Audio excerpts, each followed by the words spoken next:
Clark County, as you know, is strapped for cash, and as it prepares for even more cuts, that will force the juvenile court system to be stretched even thinner. Heavy caseloads are making it harder to give the right attention to young offenders.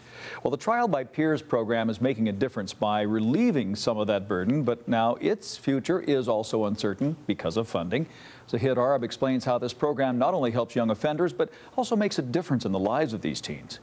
The defendant is charged with violating NRS 206.330, placing graffiti. For every crime, there are consequences. They accused me of writing on the desk, for which I was never, involved in none of that. This is 17-year-old Justin Bass's day in court. I'm not really nervous, because I'm going in with the truth. But in this courtroom, the jury, clerk, defense, and prosecution are also all 18 and under. A reasonable doubt is based on reason and logic. In front of a real North Las Vegas Justice Court judge. Real-life juveniles who have committed real-life misdemeanor offenses. Kids work real hard, they get really prepared, and they're actually more prepared sometimes than what I see in my regular court. The prosecution holds the burden of proof in this case. Through Clark County's Trial by Peers program, youth charged with minor offenses are allowed to plead not guilty and have their cases heard. Swear testimony about to give the truth, the whole truth, and nothing but the truth, so help you God. Complete with subpoenaed witnesses.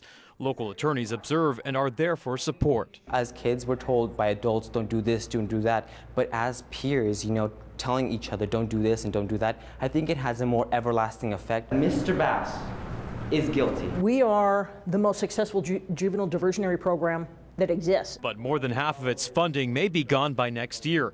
Judge Stephen Dahl and other attorneys volunteer their time. Still, each case comes at a cost of $250, money they soon may not have. Some of our donors are saying you're going to be cut back, to 60 or 70% of what you had. Maybe more. We may not even get anything. There isn't any evidence. My client is innocent. If the program is forced to close, youth charged with crimes like Bass would be dumped into the already overburdened juvenile court system, where minor offenders are low on the priority list. Nothing happens to them because they don't have the manpower, they don't have the capability of handling these first-time offenders. Most of them are just teenagers.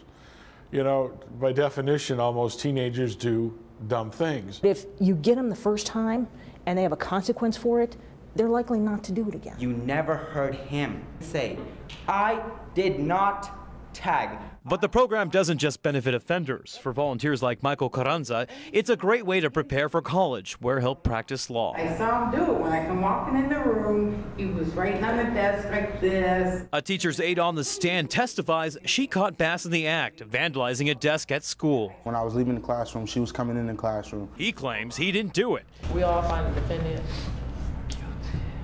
guilty. In the end, the jury finds him guilty and gives him double the minimum sentence. 16 hours of community service and 3 jury duties. It kind of went unfairly, but, it is what it is. Disappointment. But the punishment not only cleans his record, organizers say it puts him back on the path to success. In this court, no matter what the verdict, there's victory. Zahid Arab, 8 News Now. Trial by Peers has been around for almost 15 years and is put on by the Clark County Law Foundation. With its funding in limbo, though, organizers are turning to the local law community to donate money and keep the program going.